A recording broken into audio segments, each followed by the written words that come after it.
Unasema AI itakumalizia kazi? No.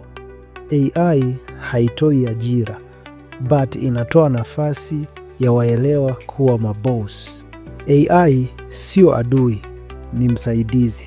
ChatGPT, Midjourney, Canva AI, Notion AI. Hizi ni tools tu, sio maadui zako. Ni kama wasaidizi wa kichwa chako. Ukiwajua, unakimbia kasi mara 2 ya wenzako. Namba 2, prompt engineering. Si kitu kingine, bali ni kujua kuuliza maswali sahihi ili ikuletee majibu ya maana. Hii skill ndogo inaweza kukufanya uandike content, business plan, CV au idea ya app ndani ya dakika. Namba 3, unaweza kufanya biashara na AI au kwa kutumia AI. Unaweza kutengeneza ebook, voice over, video, idea za biashara ukiwa na AI tu.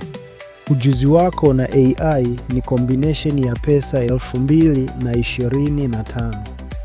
AI haitachukua kazi yako, ila mtu anayejua kutumia AI ndio atachukua kazi yako. Tumia AI kama shortcut, si kama kisingizio.